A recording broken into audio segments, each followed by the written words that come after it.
Let's see. Let's see what we hitting for right now. Now I'm gonna have to go and check the log again. Let me see. Let me see. We good now, man. Nah, I ain't on CP Tom Karma. My camera was going crazy, bro. I don't know what's up. Like, I don't know. Let me see, man. I don't know what was going on, Karma. I think my my camera was wilding out, man. Yeah, man. They don't, you know what I'm saying? They don't mess the groove up. You know what I'm saying? I don't know what was going on, man. Let me All right, but hold up. All right. Carmen say I'm on CP time. You know what I mean? Camera getting crazy. Um, my man Boston said solid now. All right, as long as we good, bro. I don't know what that was about, man. My man said I was in VR mode. Shit, I don't know how I got on that mode. You know what I'm saying? That shit was funny, man. I'm looking, but you know, sometimes with this little streaming app, StreamYard, sometimes it get funky. You know what I mean? So, but at the end of the day, it is what it is. I'm gonna tell StreamYard. Come on now, dog. Come on, Come man. on, man. What we doing, man? But hey, listen. We back again. This our Jordan episode 23. Moment of truth. And my man YSM said the hat is fire. Hey, I appreciate you, my boy. You know what I'm saying? Hey, wait till them ASAP boxing hats drop, though. Wait until we get busy with them ASAP boxing hats. That's the next that's the next venture. You know what I'm saying? Wait till we get them ASAP boxing hats. But yeah, man. Either way, matter of fact, hold up, man, because again, let me not be too rude, man. So I'm gonna go ahead. Um, I'm gonna drop the link in the chat for anybody that want to come on and bust it up with me. Anybody that want to come on and you know what I'm saying, and chop it up with your boy. We here, man. Again, Jordan episode. I appreciate everybody for tuning in. Um, hold on. See, my man Boston, you stopped me in my tracks. Speaking of merch, that Earl shirt is crazy.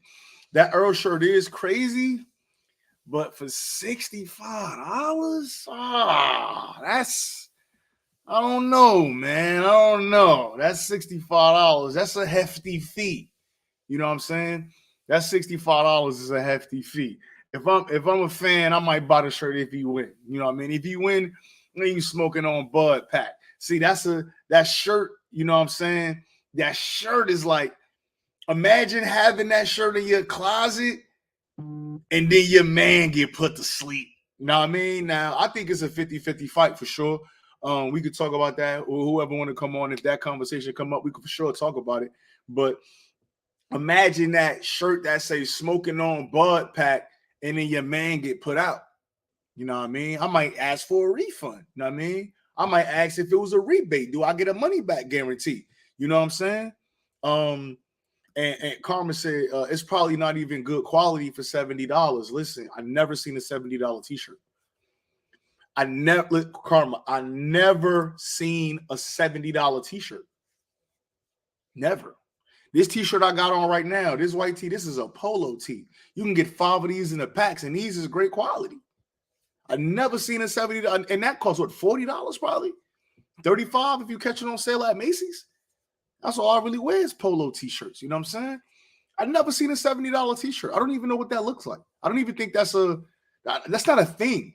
It gets to a certain, I don't give a fuck what quality it is. It's a t-shirt. It's a t-shirt. You're going to get the pit thing right there when you sweat. You know what I mean? That shit going to get loose around the collar if you wash it too much. A fucking t-shirt. It's going to fade after a while. A t-shirt. We not doing that. My man YSM said, ain't that much fandom. Boston said, I seen one in Neiman Marcus. No. I've seen the price of a t-shirt cost $70, but a t-shirt being actually worth $70, does the t-shirt talk? Can you press a button? Does the t-shirt hug you? You know what I'm saying? Like, well, what is this t-shirt doing? Because $70 for one t-shirt? Now, don't get me wrong. I'm a guy that buy designer, so I understand. I'm not gonna, you know what I mean? I ain't going to go crazy, but $70 is a little crazy. You know what I'm saying? My man Undercard Box, he said was good. Again, hey, listen, man, we got 8 followers in there, man.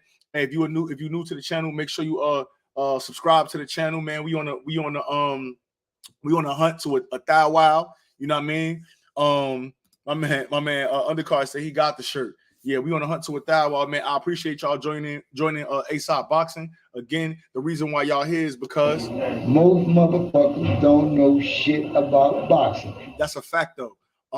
Hey, man, let's get into it, man. First of all, I wanted to talk about shipping and handle. Yeah, you know how they doing. So, but first of all, hey, my man L Dub, man. Hey, make sure y'all go. My man L Dub got a new website. Hey, L Dub, drop the website in the chat. He got a new website. He posts a lot about fights, man. Y'all know who L Dub is, man. Y'all know my guy. He breaks down all the rankings. He might as well work for TR, PBC, or one of these other companies. That's my guy. You know what I'm saying? Make sure y'all tune in to what he got going on. It's fire over there. And again, whether you a casual or you somebody that's hardcore, you got a certain fighter, DM him. His DMs is open. My man will chop it up with you, all of that. So make sure y'all tune in. My boy L Dub Boxing, man, was good. My boy. Okay. What I wanted to kind of touch on real quick, first was I don't know if who missed it or who caught it, but Marlon Tapales, who is a Sean Gibbons fighter, right? He agreed to the winner of Inoue Fulton will fight Marlon Tapales for undisputed. I think that's big, man. That's very big. I don't know if that went under the radar. Obviously, you know, you got Spence Crawford talks. You know, they just announced Boots is fighting next month. Yeah, you know what I mean? That's big for me. You know what I'm saying? Imagine now, granted, I for me personally, I got Stephen Fulton winning the fight. I think Cool Boy is maybe just a touch too much for Inoue, you know, but that's my personal opinion. Everybody's entitled to have their own opinion. But again, like if Fulton can pull a Inoue win out the hat and somehow manage to make that fight happen with Tapales, I think that'd be dope, man. 122 undisputed, moving up the featherweight. You look at the resume, and again, a lot these guys don't get matter of fact, hey, facts. My man Undercard said MJ was holding up undisputed. That's a fact. MJ for sure was holding up undisputed. But he out the way. My man Trill said if Inoue wins, it'll have to be in Japan, probably. That's fine. That's fine. Like, you know, they know. We know that Inoue is promoted in America by Top Rank. Horrible job. It is what it is, though. You know what I'm saying? But I think that's crazy work, man. I look at when you look at the level of competition, when you look at the history, Inoue being on what I believe this is Inoue 4th weight class. You look at Stephen Fulton record, you know, he just beat Danny Roman. Well, not just, but you know, last May 2022, he took down Danny Roman, who was a former 2-division champion, actually, who MJ beat for undisputed. The fight before that, he knocked off an undefeated. And no, he 12-0'd him, by the way, too. A clean sweep. Danny Roman. We never seen nobody do that to Danny Roman. You get what I'm saying? 12-0 him. Won a tough fight with Figueroa. You know what I'm saying? We seen him have a very exciting fight with Angelo Leo. When you look at the accolades and what these guys is bringing to the table, I don't think it's that hard to say that, not historically wise, but just for what these guys bringing to the table, this is a bigger fight than Spence Crawford. Now, maybe not popularity wise, for sure not. It's not going to be a bigger fight popularity wise as Crawford or Spence, but you look at the guys Inoue is beating. You look at like I said, Fulton last 3 versus Earl Spence last 3. I think Fulton got a better last 3. Earl got what, Ugas, what was it? Ugas, Danny, and Sean Porter. Danny, great fighter. Danny Garcia, great fighter. You know my man YSM in the building for sure. Danny Garcia is a great fighter. I don't think that his best years was at 147. I wouldn't say that. You know what I'm saying? So if we're gonna do that, I can say, you know, the Angelo Leo comparison is close to what Danny Garcia was at 147. You know what I'm saying? But I think Brandon Figueroa is a better scout than Sean Porter and Ugas. You know what I'm saying? So, you know, again, that's just my personal opinion. I'm not gonna go too crazy with that, but I just think that's dope for the sport of boxing that you got a guy like Stephen Fulton that's going to Japan, that's making big fights. You know, a lot of people like to, you know, shit on Al Heyman, shit on PBC about, you know, fighters having a fight on that app and having to do this and having to do that. I just think it's dope that we could get that fight, and the winner of that fight, you know, all things considered, could probably be undisputed by the end of the year. I think that's real dope. You know what I'm saying? I really think that's dope as hell. My man Gritty said, LOL, Leo ain't no MF and Danny. Stop, bro. You right. No, you right. You right. Listen, in a way, I mean, Angelo Leo is not Danny Garcia, for sure not. But I'm just, when you comparing the win, okay, he's not Danny Garcia, but he was a champion at 122. Danny Garcia was a champion at 147. But I think that we could both agree that Danny Garcia was never the man at 147. Again, he had tough fights with Keith Thurman. He had tough fights with Sean Porter. But the fact of the matter is he did lose those fights. And I'm not discrediting Danny. Danny is a Hall of Famer. Danny got some great wins. He was an underdog. And if I'm not mistaken, that Lucas Matisse fight, which was on Canelo, or Floyd Canelo undercard, that was a great fight in which he was an underdog in. Like, Danny did his thing at 140 for sure. Danny Garcia, for sure, Mr. No Look Left Hook. You know what I mean? But at 147, I don't think Danny Garcia was the guy. I just don't. I don't think he was the guy. Now, I'm not comparing him to Angelo Leo per se, but when you look at those three fights with Roman, Figueroa, and Angelo Leo, I just think personally, that's my personal opinion. We could argue about it. I just think that's a better three than Ugas, Danny, and Sean Porter. That's my personal opinion. You know what I'm saying? That's my personal opinion. And two of the three guys was undefeated. Obviously, we know Danny Roman wasn't undefeated. He had a tough fight with MJ when he lost being unified to MJ. But even still, not to make no excuses for Danny Roman in that MJ fight, that dude was coming off a 6-week. He was coming off I think it was a shoulder surgery, if I'm not mistaken, and he only had like a 6-week camp, and he had to go in, to the zone, and he put a tough fight up against MJ. You know what I'm saying? But, at the end of the day, it is what it is. I'm just excited that we could get to the point where we getting undisputed in another weight class, especially like shit, man. And even to think about it, imagine somebody like Inoue. Imagine him beating Stephen Fulton. Imagine him running through Marlon Tapales and becoming undisputed at 118 and 122 with that resume. Whew. That's respectable. You gotta respect it. You know what I'm saying? But at the same time, it is what it is. But y'all see that, well, it ain't the thumbnail no more because I had the VR thing going on. But y'all know what I'm here for, man. I'm here for Tio, and I'm here for Josh Taylor and Tio, man. I'm here for Josh Taylor and Tio, for sure. I'm here for Josh Taylor and Tio. And my man Undercard said, hey, smash that like button, man. I see we got the followers. That's the Twitter. We on Twitter right now. We live on Twitter.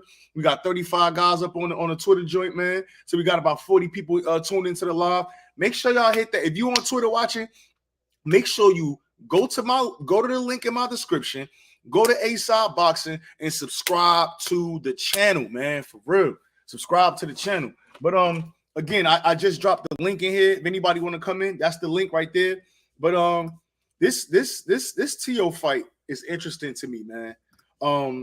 Yesterday, I was sitting back. I'm watching Teofimo Lopez versus Sandor Martin. I'm watching Josh Taylor versus Jose Ramirez, and I saw some things, man. I saw some things. My girl Carmen said, "Support this man." That's a fact, man. Support this man. You know what I mean? That fight is pretty interesting to me, man. Now, personally, Teofimo Lopez been saying a lot of things. You know what I'm saying? He been saying a lot of things most recently, Tio has If they said, want the black fighters, they could keep if them. you didn't hear what I said, Teofimo Lopez feels like, If they want the black fighters, they could keep them. I'll keep them, Tio, no problem, right? Tio said if they want the black fighters, they could keep them. Teofimo Lopez also went live last night with Marcos Villegas and doubled down on that comment. You know what I'm saying? Doubled down on the comment. He said, hey, I made a comment about some fighters the other week, but after you see the Lomachenko fight, y'all see what I'm talking about. You know what I mean? Double down on to me, I feel is racist comments. Double down on the racist comments, but no backlash. He said Tim Bradley wasn't a Hall of Famer. You know what I'm saying? He criticized Tim Bradley and Andre, whatever, right? You know what I mean? Whatever. Either way, we talk about the fight. You know what I'm saying? Let me see something my man Boston said. I just watched Tio interview with Fight Hub. Tio saying he's big in Africa. Teofimo has lost his mind. Yeah. But a couple things, man. I truly feel like if we get any version of Josh Taylor that we've seen before, minus the Catterall fight, I think Josh Taylor's going to knock Teofimo Lopez out. I think that Josh Taylor's style, now they both sort of made for each other, but I just feel like Josh Taylor's style is just, it's a little too rough for Teofimo Lopez. You know what I'm saying?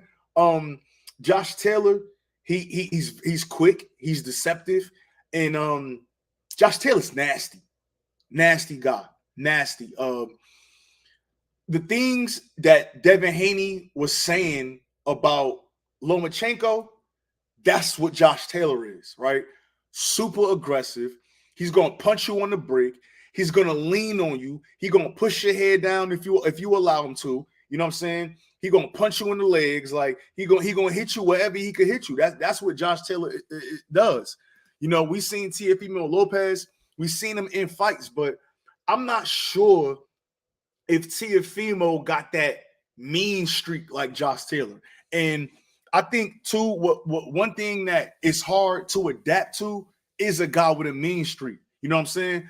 People are who they are. So you get a guy in the ring that's kind of fighting a little dirty. It might be hard to just literally come outside of yourself and fight dirty like he fighting dirty while keeping your game plan and while, still focusing on the fight itself. You know what I'm saying? My man Fat Still said, who you think is more athletic, Taylor or Tio? I think that both of these guys are equally athletic, but I think that Teofimo Lopez is more explosive than Josh Taylor. You know what I'm saying? Again, equally athletic. We see Josh Taylor do a lot of things in and out of the ring. I like the way Josh Taylor, pops in, pops out. You know what I mean? 1 minute he in mid range and you fucking blink and this guy's in close range. Teofimo Lopez, like we done seen where if you fighting lackadaisically or you not really on your square fucking with Tio, he'd throw one of them leaping hooks and get you up out of there. You know what I mean? I remember like the Mason Menard fight, or even how he set Coleman up with that right hand, how he got his head off the line. Sort of similar to the Junto Nakatani Maloney knockout, where you just see like Nakatani just get his head completely off the line and come in with the overhand. You know what I'm saying? That was sort of how, Tio knocked out Richard Coleman. You know what I mean? Well, he dropped him and then finished him off afterwards. You know what I mean? Pause. Beezy, cuz you're, man, the chat open, man. So, you want to pop up here, you already know you're more than welcome. Again, the chat is in the chat. The stream is in the chat. Anybody want to come up, you're more than welcome. You know what I'm saying? But yeah, I think again, to my man Steele question, I think that Tio is more explosive, but I think they both equally athletic. I don't think that again, I just watched the Ramirez fight, so that's what I'm going off of. I'm not going off the Catterall fight because at the end of the day, yes, you only as good as your last fight, but Josh Taylor, who's a 19-fight veteran, it's crazy for me to take a bad performance against Jack Catterall and then say, yo, this is Josh Taylor.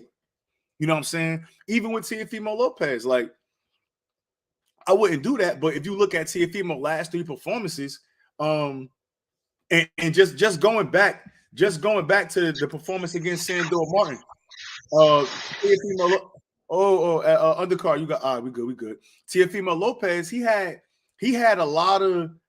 He wasn't cutting the ring off. He wasn't establishing a jab. But man, Sandor was fucking moving, man. Like Sandor was throwing 2-3 punches around. He was hugging T.O. He was only punching in the clinch, maybe sometimes. But that was a horrible fight by Sandor Martin. I can't believe that Sandor Martin traveled all the way from Spain and came to America to do that shit. Got his nose broke up in the third or fourth round, and you talking about you beat somebody at the end of the fight. Yo, Undercard was good, my boy. Hold on, what's good? So, you're not counting them 2 knockdowns, bro? Sandor Martin put T.O. on the ground twice. Yeah, nah, for sure. I mean, well, the referee only counted one. I think they counted the other one. But I count them knockdowns. But again, that's like, okay, I like that you said that because he knocked down T.O. What was that, the third round? Maybe, I think? Third round? Yeah. Yeah, but I think he knocked him off balance. He didn't really hurt him and put him down. He knocked him off balance because he was being wild and throwing crazy shots, in my opinion. That's a fact. But if we being objective and we watching a fight, that was like at 2 minutes and like 40 seconds into the fight. The nigga Sandor Martin only threw like 3 more punches that fight. I mean that round. That was like 2 minutes and 40 something seconds into the round. It was literally damn near a whole round left, and Sandor Martin only threw like 3 or 4 more punches. Like to me, that's 9 rounds. Like it felt like the game plan was in and out. Don't stick and move because T.O. has the power to hurt you. So it felt like he was boxing at his own pace, getting in, getting out, and not being hit. Because you can't credit T.O. for not hitting the guy. Because I didn't see him busted up at the end of the fight. Yeah, no, you're right about that. But I think that, boxing is scored by effective aggressiveness, and a couple other things too. But I just feel like it's when you fight it like 100% negative like that, like again, like I got respect for the sport. So it's a difference in fighting like Lara fought Canelo. Lara fought Canelo in a similar fashion, but Lara was tagging Canelo through the whole fight. Tagging, he was ripping Canelo up the whole fight. We was watching Canelo head snap back. We watching Canelo whiff on punches while Lara over there. Lara was engaging him at points. Sandor Martin went in there with the survivor kind of mentality, like I'm gonna go in here and show people that this motherfucker not gonna knock me out. And that was his whole thing. Even like similar to like Boots and the Karen dude. Like, he Boots a couple times, but Boots 12-0 that guy. And he didn't come to fight for real. You know what I'm saying? Sure. I thought Sandor did enough to win that fight, and he was not given the decision. But this is an opinion that Yeah, I listen. I can have mine, right? I can have mine. I'm with you. Respectfully. I'm with you. But listen. He's looked shaky in 2 performances at 140. He did get the other guy out of there, Ocampo, who we see there's just a knockout dummy for anyone they put him in the ring with now. But he hasn't looked like the T.O. Say again? No, I say he had a tough ass fight with Brandon Lee, but it's Brandon Lee. You know what I mean? Sure. Yeah. I mean, I don't know why he went life and death with it. It's funny because it felt like that performance knocked Brandon Lee. I know we're going off topic, but it felt like that performance knocked Brandon Lee from that contention right back to prospect because he's like, dear God, you couldn't get him out of there? Like, yeah. So, but as far as T.O., I don't know if 140 is where he's at. Should he keep trying to make 135? He says he can't physically do it.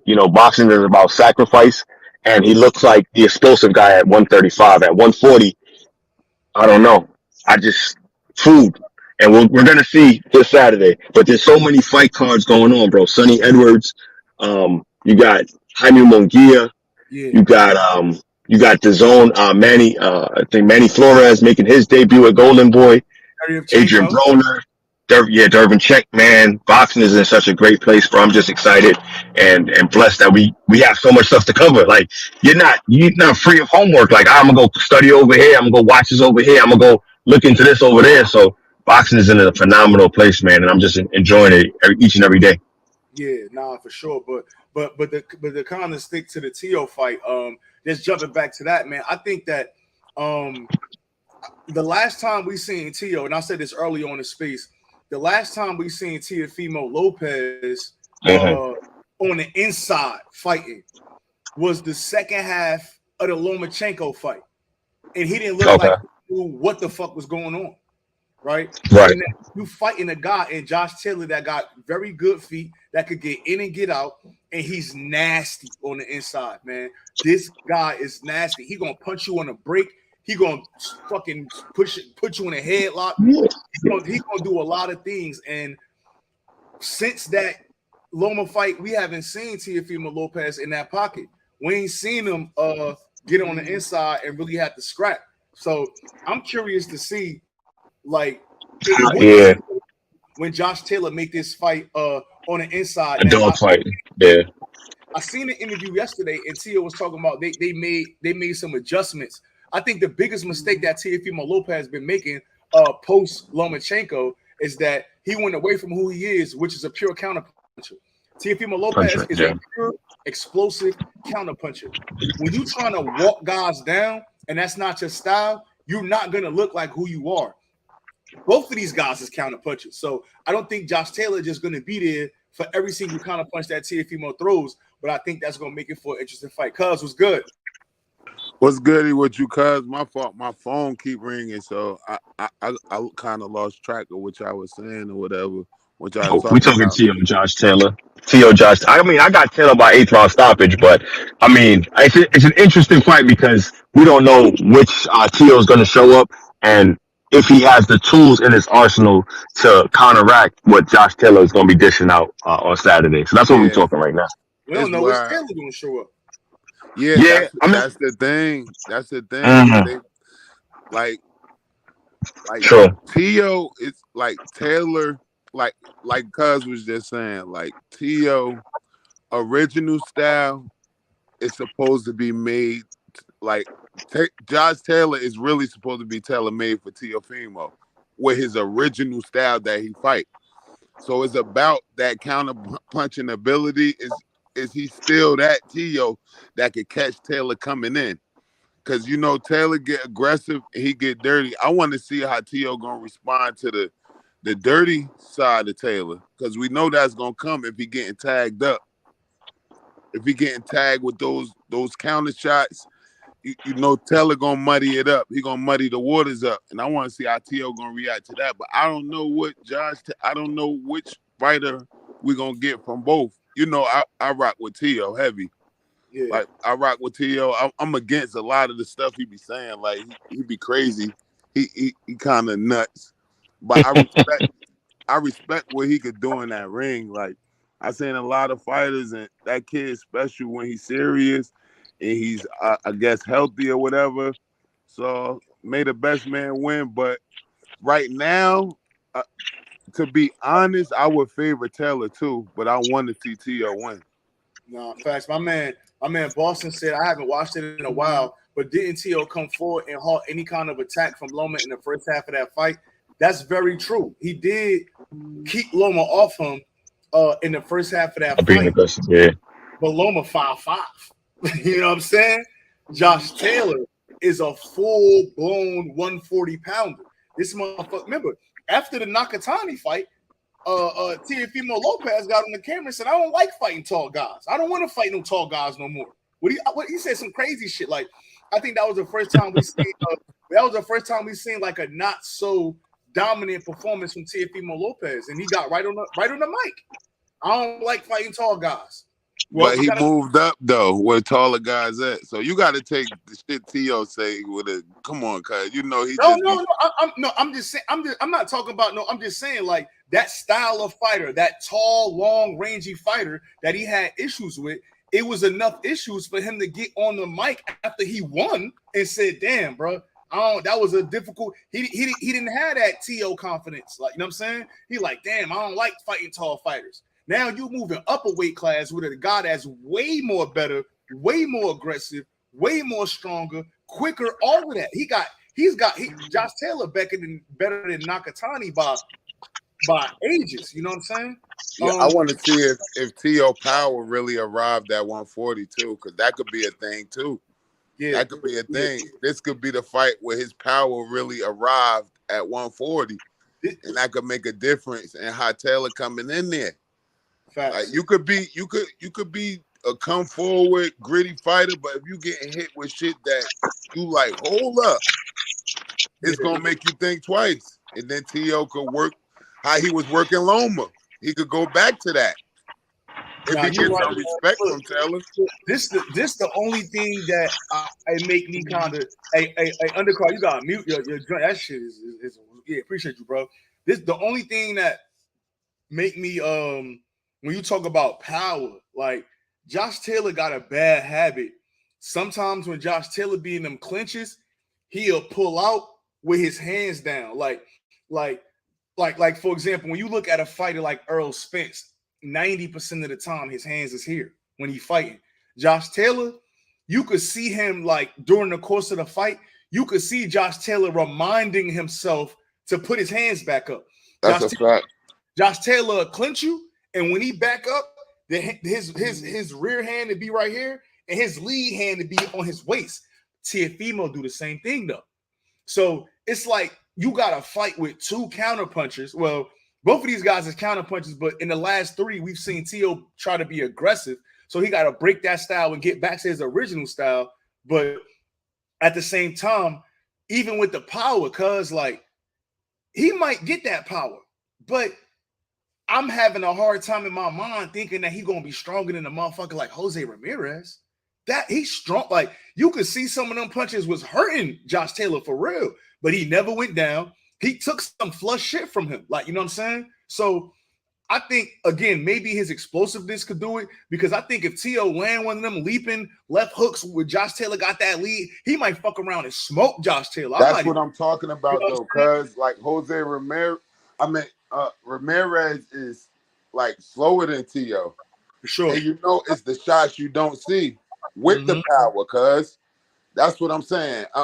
Like Josh Taylor was kind of bracing a little bit for those big shots that Ramirez was landing.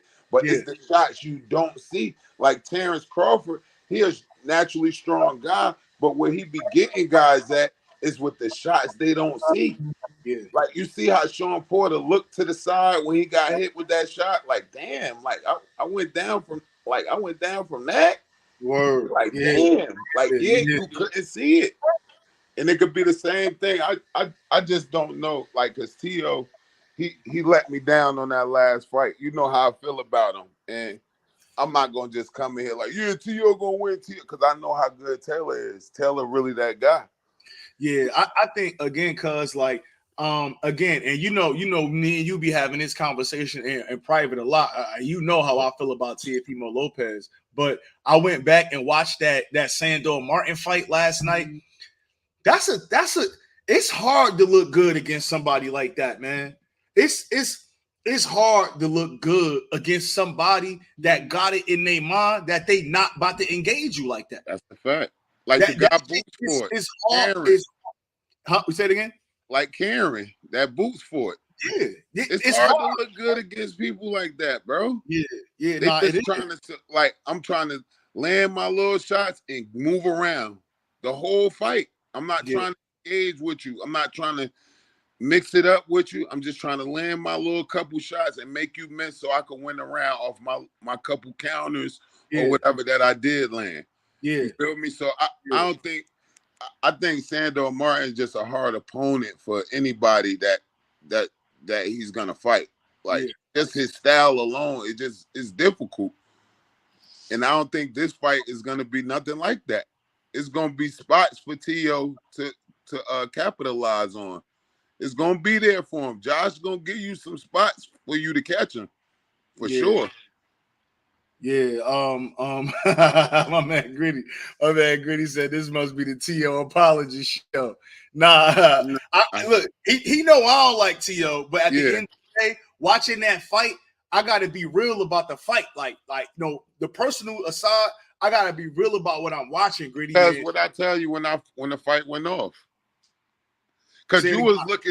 was looking at the fight from a standpoint of I already don't like T.O. You feel me? And he don't look that good against this guy.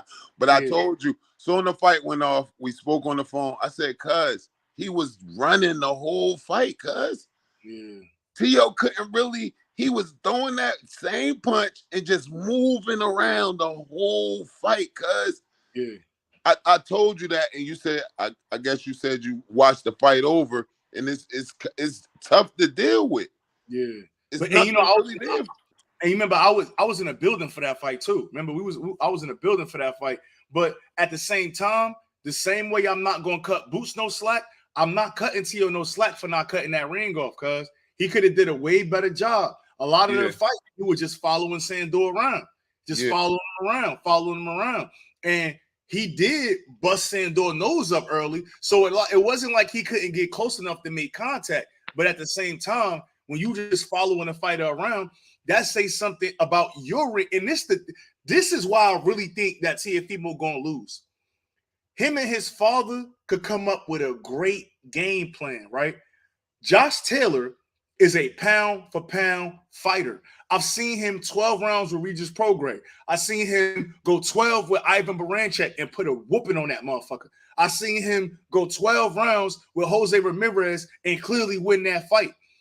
What is Teofimo Lopez going to do when Josh Taylor start adjusting to the game plan that he created? Because we had this conversation on the phone, cuz just like Devin Haney, these two guys, T.O. and Devin Haney, don't have fathers that are good at making adjustments. Now, they might be good at coming up with an original game plan, whatever that game plan that y'all been working on all through camp.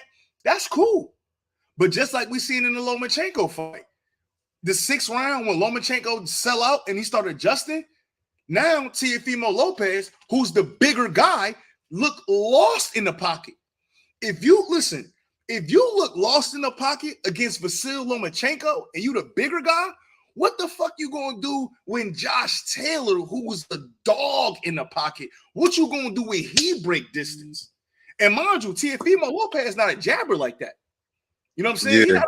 He jabbed that first 6 rounds against Loma, but Loma 5'5", cuz Loma is tank height. That shit, that shit not going. He might be able to do a little bit, but Josh Taylor gonna be jabbing with him. Again, I think you know what I'm saying. My man said my problem with this fight is I can't get past the fact that T.O. don't jab, and that's how we seen Regis and Catterall control Taylor. I don't know. I got T.O. getting beat in the head. You know what I'm saying? It's T.O. got to establish a jab, and cuz even if T.O. winning the first half of that fight, my question is his corner capable enough to make the adjustments later in the fight when it's time to change some shit around? His father. I agree 100. I agree 1,000%. That matters, man. And that's another reason why I favor. I got Errol Spence, my favorite fighter in boxing. Mm-hmm. That's another reason why I have Errol Spence over Terrence Crawford. It's the fundamentals of Errol, and it's the coaching he get, and he pay attention. He follow the instructions. That shit is so important in fights, especially in the heat of the moment. If you just coming off a round when you wasn't too good, and you have to train to give you instructions to adjust, the proper instructions to adjust, and you do it. Mm-hmm. In the heat of just coming off a round where you probably just lost, and being able to put your mental back in that, like that shit is not easy, man. And you have to have that good corner where I don't think T.O. really have that, but we gonna see, man. We gonna see. Yeah, we definitely gonna see for real, because he been popping it. He been popping it. He been talking crazy, bro. He said he an expensive whore. I was rolling, bro. I was watching that interview this morning. Oh yeah, the one with Marcus Villegas. Yeah. He was talking. He was like, "I'm buying he talking buying himself out the contract and all that." I think that's how Shakur need to be. Yeah, I think he need to buy himself out his contract. Dudes, find a way, because they don't respect Shakur. Like Bob Arum knows Shakur is the goods, but for some reason, is really no push behind Shakur. It's not. Remember, I just told you that card I watched. They was on the little break, and they were showing all the top ranked fighters like Tyson Fury. They were showing the Hispanic fighters. I didn't see Shakur one time, bro. That's on purpose, cuz. Listen, historically, Top Rank don't push nobody. Like Top Rank don't push no. Historically, Top Rank will get you to a certain point in your career, then you gotta slide. Mikey Garcia, Floyd Mayweather, Oscar left, Pacquiao Miguel left, Cotto left. You know what I mean? Even guys like they drop Andy Ruiz, they drop what's my Dominican son, Elvis Rodriguez, who we still ain't see what he could be, but dropped like Top Rank ain't like who Top Rank built into a pay-per-view star. Who was the last time like a Top Rank fighter like, yo, this the guy, this the must-see guy right here? Pacquiao. Niggas job Pacquiao. They jobbed him against Jeff Horn. Yeah, but they built Pacquiao on HBO. No, you're right, cuz. But what I'm saying is, even Pacquiao at some point had to go. Yeah, and they gave him De La Hoya too. Career over there. Huh? What you said? I said they gave Pacquiao De La Hoya too. That was the shoot to the stars fight for him. You feel what I'm saying? Nah, yeah, but again, why he leave? You know how it go. They wasn't doing enough. Why they didn't give that fight to Terrence Crawford? But Terrence Crawford, they gave him the fight. Terrence Crawford ain't signed the contract for Pacquiao. Yes, it's documented. Bo Mac saying that shit on YouTube. Oh, I gotta see he that. He said he told Bud not to sign it. I ain't see. I gotta see that. You forgetting when Bob Arum said it's hard to make these fights for Terrence Crawford. He don't want to fight the big fights. Yeah, people got to stop forgetting it. People be having convenient amnesia, and I don't like it. I hate it. I never seen it. Yeah, I seen it. On BFTV posted the shit. Bo Mac told Bud not to sign the contract. It's a video on YouTube with Bo Mac saying he told Bud not to sign the contract with Pacquiao when they're supposed to be fighting in Dubai or some shit like that. Okay. They made the fight. Bob made what was it a purse bid? Did somebody else pick the fight up? I don't think that fight went to purse bid. I don't remember that. They had contracts and all that for that fight, bro. Oh, there you go. Is saying that he told them not to sign it. Look, my man YSN, he said the Pacquiao contract had a 2-year kicker attached to it. That's why he ain't signed it. Well, I don't know about all the details. You feel me? But he just said that he didn't sign it. You feel me? Yeah, I'm with you. Yeah. That's all I know is that it was something there for Terrence Crawford to sign, and he didn't sign it. You feel me? Yeah, that's all I'm saying. He got the details. He just put it out there. Now we know. You feel me? Yeah. No, I'm with that. But again, Top Rank did build Pacquiao though. No, they did. They built him. But again, it's a trend with every person over there. It's a trend. Like later in fighters' careers, we don't see top fighters go to Top Rank. Like that's not a thing. Like, you know what I'm saying? We're not seeing dudes that's all right, I just need this legacy. Let me go over here to Top Rank and see what they got. I was even surprised to hear Regis Prograis say that Top Rank offered him more money than the Zone. I was surprised. But again, it makes sense if Top Rank trying to lure Devin to stay. You got Josh Taylor. They're trying to control a division. Again, so that makes business sense to offer him a high number. This dude 35, even if he, you know what I mean, vacating or whatever, we could kind of control it. You know what I'm saying? But he said, all Top Rank big fights have kickers. Yeah, for sure. That's why Chavez Jr. ain't fight Triple G. Okay. No, yeah, I mean, again, you know, sometimes it makes sense. Sometimes you want to just take the fight. Sometimes it's the business sense that go into the fight as well. Like, I know these dudes ain't just out here signing. Or they shouldn't be out here just signing anything. You know what I'm saying? But I don't know, man. I think back to the Teofimo Lopez and Josh Taylor, I think that Lopez do got a chance, but I think his corner is going to be the difference.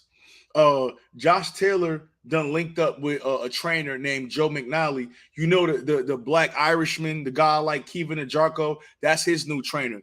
He also trained another UK guy in JJ Metcalf. He also is the trainer of Liam Smith, who got one of the best resumes out of all them UK guys over there between 154 and you know what I mean, shit like that. So this dude, this trainer that Josh Taylor got, dude is official. And we know what Josh Taylor brings to the table. We know that Josh Taylor is aggressive. Yeah, but he also gonna change up Josh Taylor in a way. Yeah. I mean, yeah, of course. It could be a good thing and a bad thing at the same time. It could be, but the difference is because I've seen Josh Taylor make in-ring adjustments. I've seen him. You know what I'm saying? I've seen him go midway through the fight with Regis and then do something different, back off and start trying to jab or try to change the dynamic of the fight. I've seen him do that. And he aggressive as hell. I seen him take Regis program close his fucking eye. His shit was shut. He put a watermelon on this shit. And what he do though? He was banging up. Yeah. Timo Lopez gonna have to strap them fucking boots up for real. If this motherfucker make weight, it's gonna be a good fight. And even you listen, cuz people could again with the selectiveness, right? People talk about the Catterall, but they don't talk about how down the stretch Taylor came back and was kicking his ass. They don't talk about that. That fight, like, I think Catterall did win that fight.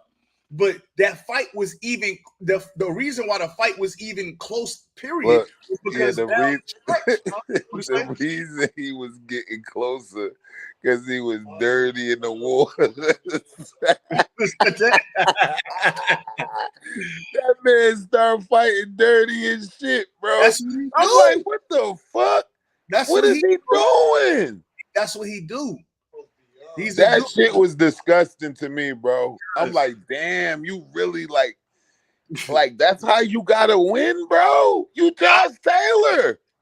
Listen, I was looking at the Ramirez fight, bro.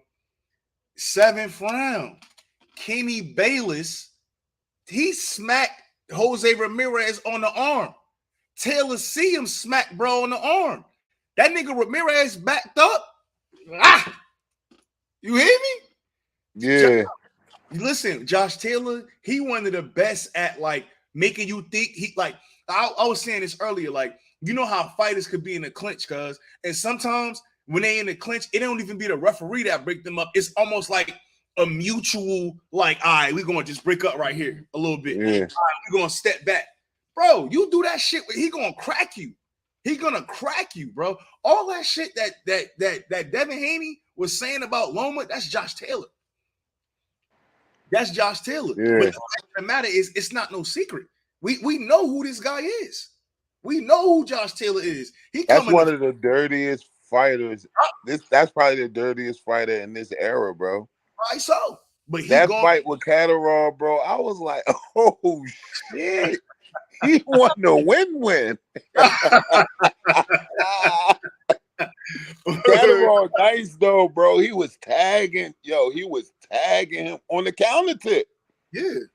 On the counter tip. Now it's all about is Castillo get back in that counter bag that we know him to be in. Yeah. Because he was getting counted down by Catterall. Catterall was being patient. Yeah. Patient. Tagging him. Yeah. But because Catterall is a southpaw too. You know what I'm saying? Like T.O. ain't no southpaw. Like, and Catterall is a tall, like he not no little guy either. Yeah, like and T.O. not patient like Catterall is neither. Yep. So we gonna see. We gonna see, man. I don't know, man. I think this is gonna be a good one.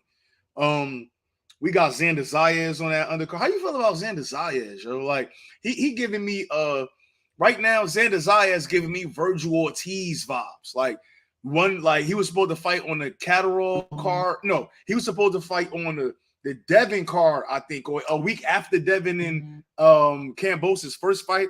He ended up pulling out of that one. He was just supposed to be on the card.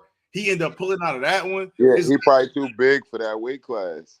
He big. That young boy big, man. yeah. He big, man. He big. He's probably struggling to make that weight, man. Yeah. And Xander, he Puerto Rican, right? Yeah. You know who my favorite Puerto Rican fighter is? You already know. The doggy. Supria. Yeah. Subriel, that's my Yeah, guy. he just reckless on defense, but Yeah. you gotta make him respect you. Yeah, If he don't respect you, you gotta get that work. yeah. I think Xander mid though. My man Rito said it first. He Rito was said Xander Superman. nah, I tweeted that shit earlier. I said Xander mid. They got a prospect, a Puerto Rican prospect, Omar Rosario. He mid too. Yeah, it's a rough week for Puerto Rican boxing, man. Let's be honest. It's a rough week for the guys, man. Yeah. You It's listen. Xander definitely got a lot of things to fix, bro. He got some work to do. Look, Like more than Abdullah Mason would have to do. Like the shit that Abdullah gotta adjust to.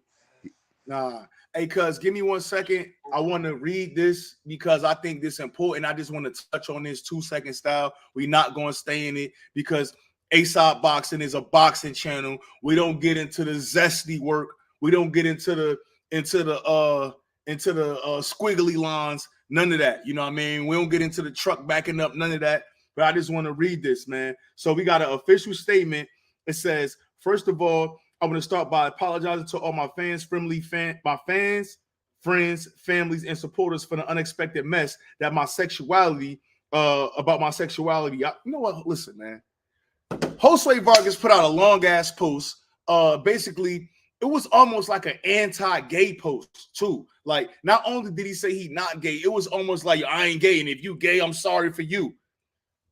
You're gay, bro. You are a chi-chi man. You, Josue Vargas, not gay?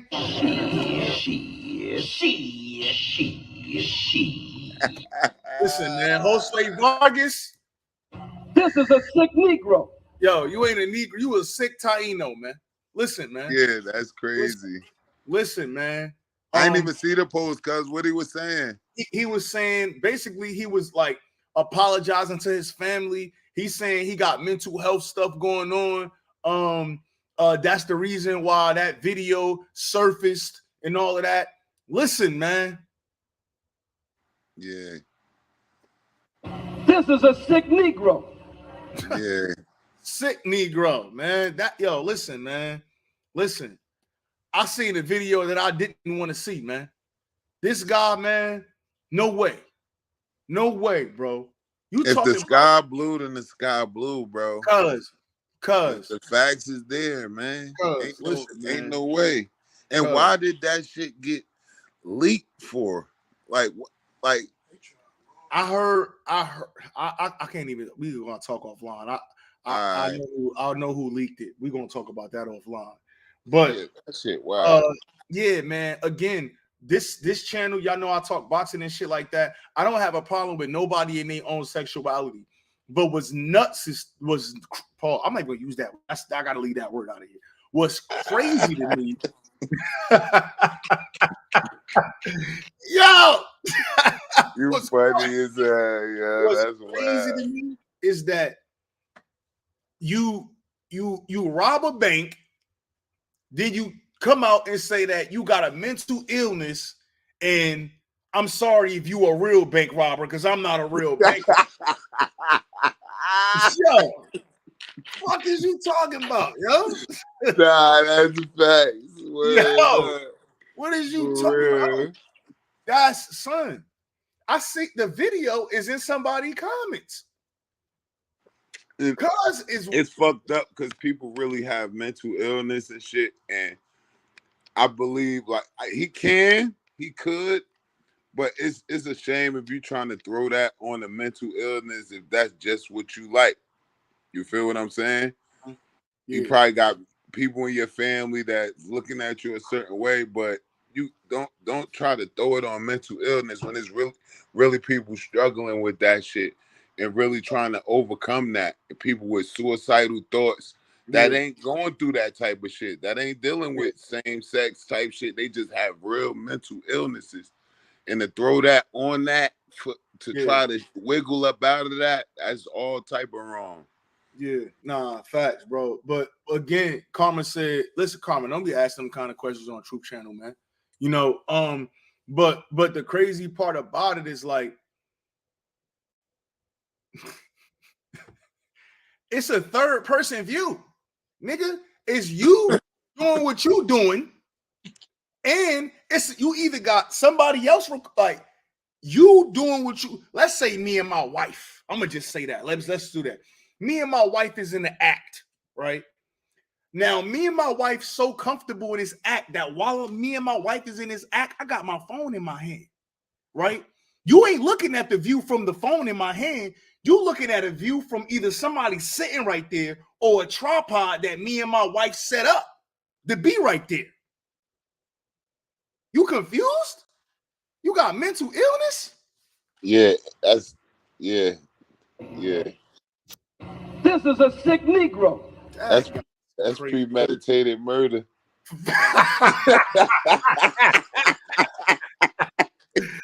Yo, that boy. Hey, like, yo, you remember how his brothers in there was crying that the Zepeda smoked him? What? Word. I remember that shit. Word. What? Crying, yo, shit, man. My man Rito say, word, that mental illness shit is out. L got nothing to do with that nasty work, bro. Facts. Horrible work. Facts. Yeah, that shit. You set it up, so that's some kinky shit. Like, yeah, man. I be telling you, it be too freaky, man. Yeah, it man. Be extra freaky, man. What's wrong with being normal? Just normal. Like, niggas extra freaky. That be the pause. That be them niggas with them pink lips, man. That nigga got the lip.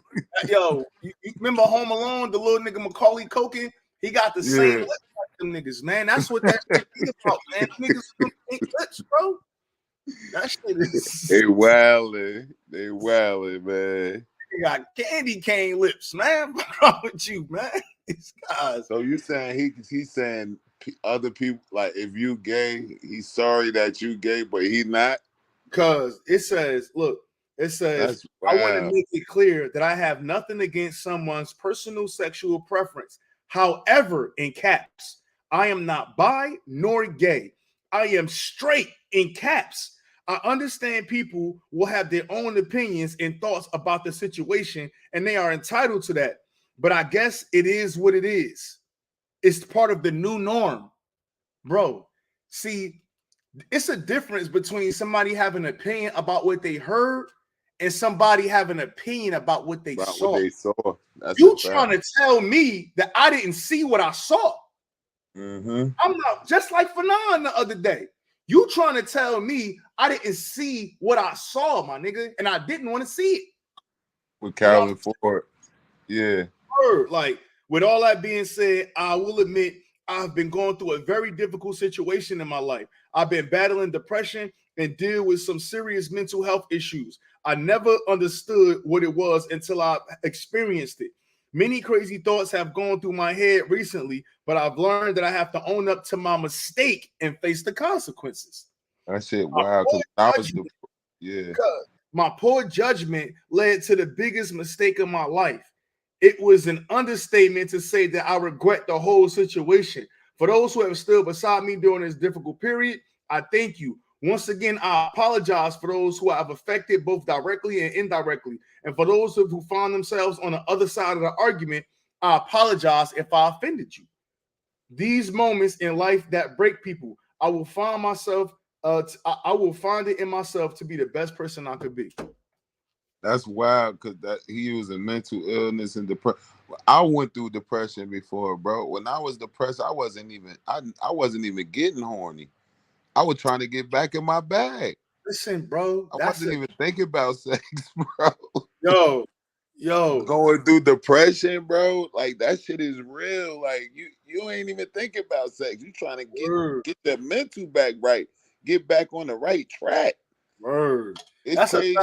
Battling depression. like with a man. Bro, since when depression make you freaky?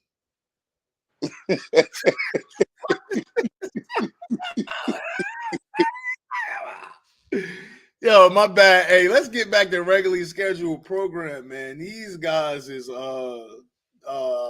mighty dumb. Hey, my man Lean said I come here. Y'all talking about this? My apologies, Lean, man. My bad, Lean. That's Yeah, that's crazy. boxing news though. That's Yeah, boxing. yeah, you right. That's boxing news for sure. But Jaime Munguia got Derevchenko this week. Do we even care? No. Yo, I think Jaime Munguia. Oh, he got like 60 fights. Hey, Jaime Munguia, man. Wow. Bro, I don't understand that, man. Jaime Munguia, you right, bro. He got so many fights, man, and I don't know what's going on. I don't know. My man Gritty said too much body talk. Hey, we off that, Gritty. We off that, man. We is off that. But nah, at the same time, like Jaime Munguia, I don't know.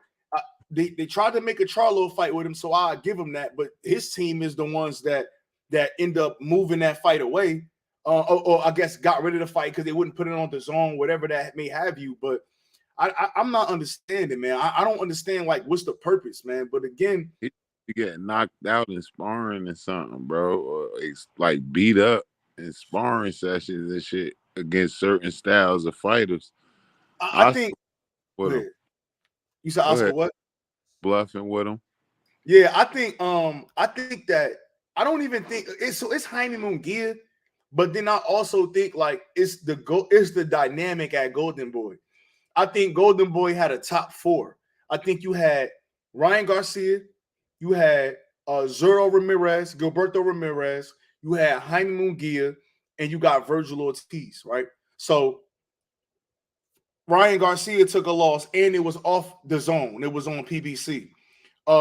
Virgil Ortiz can't stay healthy. Like this last year, he had one fight. He got a fight coming up next month. We still praying that he make it to the fight, right? Zurdo took a whooping from Bivol, and then you got Jaime Munguia left. When you a promoter and you sitting back looking at your stars, it's hard to put guys in tough fights when this is the last one. Jaime Munguia take a bad loss, you look around at your stable like, God damn. Next up is Kid Austin. That's it. It ain't like they got a bunch of prospects over there with Golden Boy. You got Kid Austin and you got William Zepeda. Remember, they Top Rank tried to send a contract for William Zepeda, and Oscar said no. He's not ready for that yet. That's a fight that need to be built. AKA, I'm not putting him in there with this fucking guy. You crazy? You know what I'm saying? I don't know, man. Yeah, but how many fights is this man gonna have though, and not fight one of them guys, man? Like the people see it, the fans see what's going on. Yeah, nah, you're right. You're not really doing nothing in from your fighter because of your method. The fans not buying into that fighter because we see what's going on. If he fight one of them guys, then the fans are buying to it. Cause you know what's so crazy? Cause he 41-0 when he only 26. That's wild, bro. 41-0. That's a lot of training camps, bro. Facts. Yeah. And he one of them guys too. Like he not like it's gonna catch up to him. You remember? I think it was the Demetrius Ballard fight.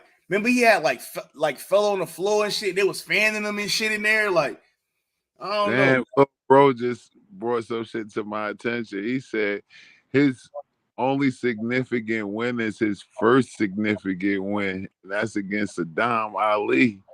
Yeah, Saddam Ali. That's wild, bro. And what year that was? That was 2018. 5 years ago, bro. May 12th. Ali. May 12th. But you know why I think it really came from? Cuz remember, he fought Saddam Ali and he knocked him out. Then he fought Liam Smith. That's a good win. Them two good wins, right? Then he get the Brandon Cook dude or whatever. He get Takeshi Inoue and whatever. But what happened was Dennis Hogan really beat him up. Dennis Hogan, they like, oh, he had this guy. He really lost to Dennis Hogan. Let's be like, I don't know if you remember that fight or not, but he really lost to Dennis Hogan. After that Dennis Hogan fight, that was Kept it. him away. That was it, bro. He fought Patrick Alate, Spike O'Sullivan, Terreno Johnson, Sarismeta, Gabe Rosado, Ballard, fucking nobody. Word. And he about to fight Deryevchenko, who 14-4 and lost all his big fights. Yeah. Word. Fuck around and get beat. Deryevchenko fuck around and beat that boy. I'll beat that boy. Word. I'll beat that boy. Broadway was good. What's going on, fellas? How everybody doing, man? What's good, my boy? Chilling. You already. Talk about your favorite fighter, Jaime Munguia. Man, fuck that piece of garbage, man. I hope he get knocked out, man. I don't care who he fights. He can fight an ant or a fucking giant. I don't give a fuck who he fight. Every fight he fights, I'm hoping he gets knocked out. And what's a shame about this fight is he was supposed to fight the winner of Deverenchenko versus Carlos Adames to become Charlo's mandatory. Carlos Adames wins. All of a sudden, he doesn't want that fight, and now is fighting Deverenchenko, who he lost to, who Adames beat. Is like, yo, this dude is not looking for any type of challenge in his weight class. It's embarrassing, it's ridiculous, and I don't know how he has one fan. Yeah, that dude crazy. That dude crazy, but we're gonna see. Like, Deryevchenko, he infamous for coming on strong late in fights, but fucking Deryevchenko, man, he 14-4, about to be 14-5, and then Jaime Munguia, he's still trying to call out Charlo, man. These guys is crazy, and your team is the ones that stopped the fight. So you know what I mean? I don't know what they got going on, man. That shit is nuts, man. So, bro, you for sure going to how we feel about this Boots and Villa fight? I like that fight. That's a good fight right there. They saying Villa tailor made. I don't know if he tailor made for Boots, bro. I don't know. That ain't no guarantee. I worry about Boots being like, oh, I'm gonna knock this dude out. I want to go forward. I want to do this, as opposed to really setting up the KO. It gets to a certain point where you got to set up the KOs. I feel he did a good job of that in the Lipinets fight, and even in the Lipinets fight, he was getting clipped up a little bit more than I would like him to. Yeah. He learned from that experience, and now it sets up his punches, sets up his knockouts more so, as opposed to going to go get it. Wait. After he fought Lipinets, he had a second round knockout punch behind the head against Castillo Clayton. Then after that, we seen him go 12 rounds chasing Karen Chuck Hatzian around the ring. So I'm not just gonna give him that he's setting it up now. I think it's yet to be seen. I think this is the fight that we'll find out if he set it up. Yeah, but that you saying what I said. I said I'm hoping he sets it up as a. Oh, I thought you said he did. Like, I thought you said he learned from that and he set it up. My bad. No. I said I hope he learned from that experience in the Shirkazian fight. That now he needs to set up the knockouts. They're not all gonna come like that. You know what I'm saying? Yeah. It's too much. Yo, one thing. Delorme cracked him flush. Yeah. Y'all remember that when he got Delorme? Yeah, right before he knocked him out. Hit him with some flush shit. Like two times he caught him flush with some overhead right. Yo, by the way, that Delorme KO was also a little bit behind the head too. That's something to watch out for. He punching like Better Beef, man. Behind the head. He punching like Better Beef, man. That shit. Let me see. Okay, yeah, my man L Dub said Delorme was after Lipinets. Okay, cool. But still, like, you know what I'm saying? Mm-hmm. He went in there and got the bit. I mean, he got the KO, but this guy. Remember Broadway, I went to, and you was there as well, if I'm not mistaken, but I went to the press conference with Roman Villa and the Tank and Hector Garcia press conference. You know, I was there all 3 days, media workout, all of that. One thing I'll tell you, bro, is that Roman Villa is a fighter that's moving up from 140. Listen, the day of the weigh-in, man, I swear to God, bro, I tweeted it, man. The day of the weigh-in, this dude, like this before the weigh-in, I'm looking at Damon Nicholson. He got all the white shit around his You mouth. called me and told me this too. I know what you're about to say. I'm looking at Rashidi Ellis. He got the white shit around his mouth. But I'm trying to interview me like, hold on, bro, let me get some water. Bro, Roman Villa and his team, they got the little the Spanish music on in the corner. He bouncing around Broadway. He jumping. He bouncing around. They lit before the weigh-in. Came in right on weight. I tweeted. I said, bro, I called you, cuz. Remember, I called you. Yeah. And then I said, bro, like Roman Villa looked kind of happy. Like I'm looking at the other fighters. You could see people like, yo, what the like? You could see the other fighters looking like, damn, this shit's struggling. They was having a party in that corner, man. Yeah. Them boys was having a fucking party over in that corner. Roman Villa is not an easy out, bro. And He's he mean not for it. easy out. He mean. Yeah, he for sure mean. Like this is No. gonna. And my man Everson Garcia, who I do a Sunday Spanish show, La Esquina Dominicana. You know, he told me he met Villa when he was 18-0 with 18 KOs. He said he went to his gym in DR and he was sparring out there and he was like, yo, my man was cracking shit. He was like, yo, that dude could punch. He goes, I don't know about his skills or nothing, but I know that like he has like a really high knockout percentage. He was like, that shit is legit. He was like, that shit ain't no fucking fluke. So he goes, he told me, he was like, Boots, whatever. He's obviously the superior fighter, but he better not just think he could walk through punches. This guy can fucking crack. And he can't stand in front of Villa too. He can't start like again, you know, he only didn't knock out what's my man Rashidi. He didn't knock out Rashidi, and I think he didn't knock out Boca Chica. He fought Boca Chica on the Showbox card, and he didn't knock him out either. But he patient, man. Again, and sometimes like you play these games where you insert fighter here, insert fighter there. It's all just semantics and words. But even the punches that Chuck Hadzian was landing on Boots, you pull him out and put Villa there, he might fucking hurt Boots, man. Yeah, that's a fact, bro. That's a good point. You pull Karen out and you put somebody like Villa in there, landing overhands and landing flush with. Okay, we seen Lipinets land flush punches. We seen Delorme before he get knocked out in one round land 2 hard ass flush punches. Granted, Boots ain't move. I'll give him that. He didn't move, right? We seen Karen land hard punches. It's crazy for me to think that a knockout artist like Roman Villa just not gonna land nothing. Now, granted, he did a lot of his work at 140. I will give him that. But he not small, bro. He not a little guy. Like he not like a frail little body guy. Like that motherfucker big, bro. He's not little. So I mean, I'm not worried about his size though, because Boots a big welterweight himself. no, he is. I'm not too worried about his size, but it's just the power. Listen, Boots has been hit with crisp overhand rights before. And this guy can punch, man. Like you gotta respect power. Like there was a guy named Randall Bailey. I don't know if you remember him back. You talking about the one that cracked Andre Ward, right? No. He this guy was a welterweight. He knocked out Mike Jones from Philly. Okay.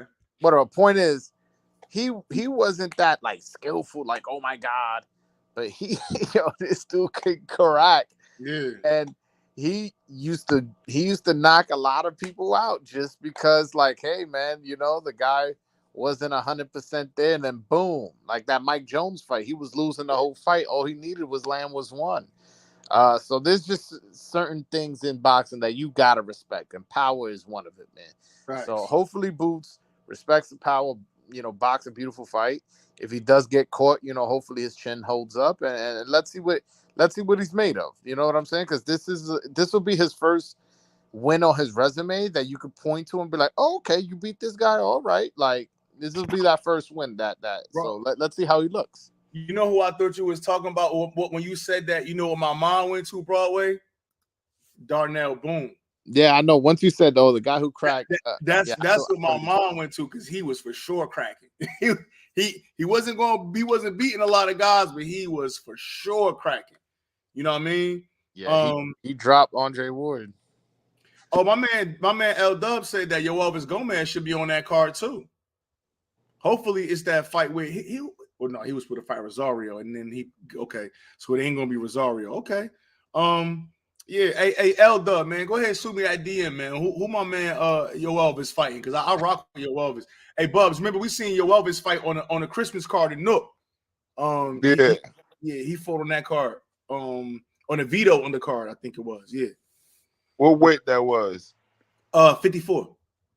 Okay. Yeah, Cuban What dude. what y'all think about Spencer? He done up. Joey Spencer. Word. Yeah, he just got tripped. He got beat up by Ramos. Jesus Ramos. Know what I mean? So I don't know. Yeah, man. by a big dude he lost to, man. Yeah. I don't think he done. That's what I don't be liking. That's the thing about now that this era of boxing I don't like. Like when a fighter lose, especially like when a young fighter lose. I don't like when people be like, "Oh yeah, I don't know about." Like it's a loss, man. No, but again, I understand exactly what you're saying. But the fact of the matter is, because the reason why he lost is the reason why I think he'll lose again. And I say that because Joey Spencer don't know who he is. 1 minute we see Joey Spencer moving around the ring for all of the rounds. Next minute he want to stand and trade. The next fight he's a counter puncher. At this stage of his career, he should have an identity, somewhat of an identity of who he is. And even when I interviewed Jesus Ramos, he said the same thing. He said, bro, I knew that was going to happen because he don't know who he is. How can you compete at the highest? Imagine Errol Spence trying to go in here and box off the back foot against Terrence Crawford. You're going to be like, what the fuck is you doing? We know who Errol Spence is. We know who Terrence Crawford is. We know who a lot of these fighters are. Not even the top level. Most guys, Roman Villa, we know what he do. He put the hands up, he come forward, and he cracking. But when you trying to crack that prospect to elite level, you gotta be sure of who you are as a fighter. That's why I'm talking about him in particular. You know what I mean? Spence in particular. You got to know who you are as a fighter. When I watched him fight the dude Kevin Salgado. This is the fight he had before Ramos. He boxed the shit out that dude. Good performance. Then you get into a fight with Jesus Ramos and he drop you in the first round because you come out thinking you the bigger guy. He don't got he don't have he don't got no identity.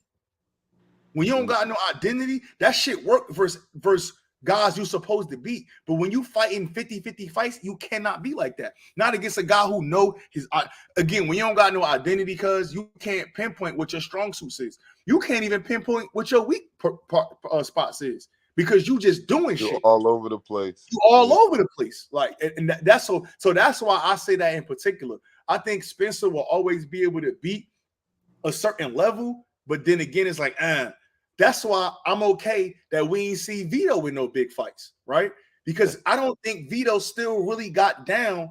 He could box, he could fight a little bit, but who Vito is as a fighter, we don't know yet. Yeah. So we not so his father has done a good job in keeping him out them fights until they really figure out who Vito is. You know what I mean? But I mean, maybe he could do something again, but he gonna have to come with something. He gonna have to stick with something, whatever game plan he gotta get right. My man Rito said Boots is gonna style on him like Sugar Shane did with Margarito, or it's gonna be some Jared Hurd Tony-ish. All right, we're gonna see. Boone stopped Stevie. He did stop Adonis Stevenson. Yeah, you're right, LW. Boone was on some shit. Sure. Boone was definitely on some shit. Ellis has some pop, and we saw Villa take those well. It ain't boost power. But if something, I don't know what that means, Lean. Joey Spencer and Xander Zayas got to have a mid-off. Word up. Hold on. One thing I'll say about Xander Zayas is I agree. I don't see this elite prospect that people making it out to be, but I will say he is very young, so he has a lot of time to develop. So I don't want to be too harsh on the kid. I believe he's like 20. He Like, like 19, 20, yeah. yeah, so like I see a lot of people writing them off on social media, and listen, everybody's entitled to their opinion, but I don't want us to be too harsh on a fucking Yeah, it's too 2019. early for You know that. what I'm saying? If this kid was 24, I get it. Cool. It was fair game, but he's not 24. He's 20, 21, whatever, how old he is. Yeah, he turned his birthday in September. He's 20 right now. Yes, he's all right. So there you go. He's 20 years old. Like his nuts just dropped, man. Like give him a little time, and then we'll make a proper assessment in 2-3 years. Shit. Some of these niggas need to pick their nuts up because this shit getting weird out here.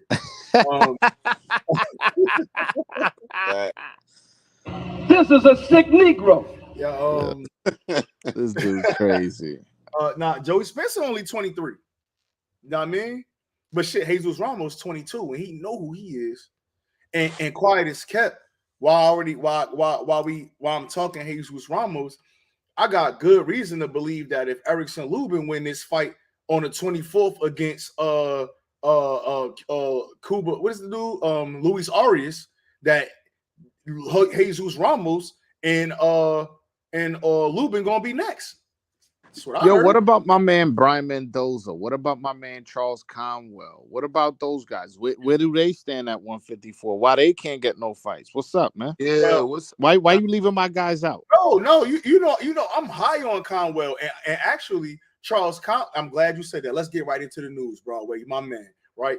So we know Charles Conwell got a new manager. His manager has petitioned because he's number 2 in the WBC at 154, and Mendoza got the interim title. His manager petitioned for that, but Fundora had a rematch clause. Your boy Samson playing games. So I think that Mendoza Fundora 2 is going to be next. So the WBC did not approve the Charles Conwell and Mendoza fight because Samson said he want that get back. So we probably 9 times out of 10 times out of 10, we're going to see Fundora and Mendoza 2, and Conwell is going to still be sitting on the shelf because he signed the Flu DeBella, and that's just how it is, right? So again, those two guys, that's kind of what's going on with them, and those are going to have to fight Fundora again.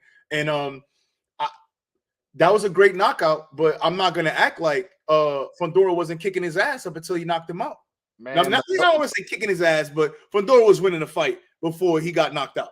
I got Mendoza by stoppage again, man. I don't doubt it. The reason I don't think when you get knocked out like that, it's hard. Like that wasn't no regular fucking knockout. That wasn't a oh shit he just got stopped.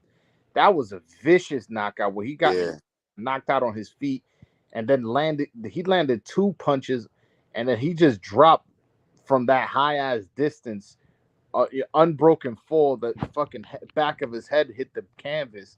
Like that was a pretty nasty case. Like somebody sniped the giraffe. Yeah, I'm like,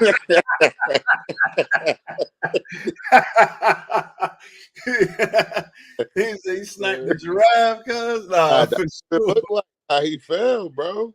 Yeah, that was that was a pretty nasty knockout, and I think Mendoza is gonna have like a mental advantage as well as a physical advantage in the sense that he didn't just get knocked out. You get what I'm saying? I don't know. I'm picking Mendoza, man. He sounds really motivated. Maybe it's because I interviewed him and that's what's making me think that. But I'm picking Mendoza, man. I'm picking Mendoza. Yeah, no, that's a good pick. I think you're correct in picking that, but you know what I mean? I don't know, man. I don't know, man. We seen Fundora have a tough fight early. We seen him even when he stopped Jorge Cota. Jorge Cota was still fighting when he stopped him. He stopped Erickson Lubin on his feet because of the injuries. Erickson Lubin had dropped him, and then he has a good fight with Ocampo, which he won, and then he gets stopped by Mendoza. So over the last however many fucking fights, like Fundora been showing us that he not really that. He just a Yeah, tall guy 'cause that like to Ocampo bang was on. getting with him. Say what you did, cuz? Ocampo was getting some good work in. Yeah, Ocampo, he ain't no hoe either. He got Tim Zoo next. Yo, speaking of that, man, I'm not gonna lie. Tim Zoo made me a fan, bro. Like again, we as a boxing fan, you gotta kind of get into the politics because that's just how the shit go. But Tim Zoo want fights. He took the now. I didn't think Tony Harrison was gonna look like that. I don't think nobody watching or nobody paying attention thought that Harrison was gonna look like that. We thought it was gonna be a tough fight. But he got rid of him, and he looked quick too. Like he showed me some things in that Tony Harrison fight. Okay, Charlo have an injury. All right, cool. Now I'm taking Ocampo on in back home. Like Tim Zoo showing that he with the smoke. He not taking no easy. Ocampo not no easy fight, bro. Before he lost to Fundora, he was on like a 10 fight win streak or some shit like that. That's not an easy. He not an end. He wasn't just a piece of cake for Fundora either. So I don't know, man. I'm with Tim Zoo, man. I'm not saying he beat Charlo at all. I'm not saying that. Nah, he trying to prove himself to the people. He hear the people talking.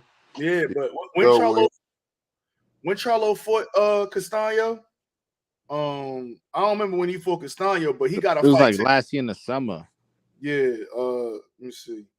I don't know, but he got to fight Tim Zoo next. And now you talk about Tim Zoo fighting in July. June, when the fuck Tim Zoo fight? June, July, whatever. But then turn around in September. That fight got to take place by September 30th. So he gonna come out of this fight with Ocampo if he win, go right back into camp, and he gonna be active, man. That activity matters to me. Activity matters, man. I don't know. My man Boston said he think Fundora gonna stay on the outside and make it. Fundora don't got that. He don't got those tools. Fundora is an inside fighter, man. Yeah. He just in the wrong body. He tried that outside shit with Sergio Garcia, and I thought he lost that fight against Garcia. Yeah, that's not his game. He's an inside fighter. He just in the wrong body to me. That's a fact. That's a fact. Yeah, man. Mel Charlo, let me see. It's saying he fought what was that? May 14th, 2022. Over a year. He 33 too. You know what I'm saying? Coming off an injury. You gotta fight this young. It's gonna be a good fight. I think that fight gonna be more interesting. I think Mel probably still gonna knock Tim Zoo out for sure. But I think that fight gonna be a little more interesting. Like Tim Zoo, he got his flaws and shit like that. But Mel Charlo, I feel like in the Castaño, the first fight, he ain't fight the right fight. The first fight with Tony Harrison, he ain't fight the right fight. It's like, which Mel Charlo we gonna get? Like, you might not get no two Mel fight. and 8. Mel and 8. Mel and 8, guys. Fuck you talking about, boy? Because come forward like that on Mel. Come forward. Word, nah. Push the face on Mel. Go ahead. Yeah, he gonna smoke you. He just fought a fighter twice that fight like that, back to back. Ain't like he yes. A come forward style. He just faced something like that. It's not like he's coming off a Tony Harrison fight and got to fight a guy with that style. Yeah. Like you think Jamel? That's for you and Broadway. Y'all think Jamel won that first fight with Castaño? You said, yeah, I do. Wait, what? You think he beat Castaño the first time, cuz? Yeah. Come on, man. That's crazy, bro. I don't even He did.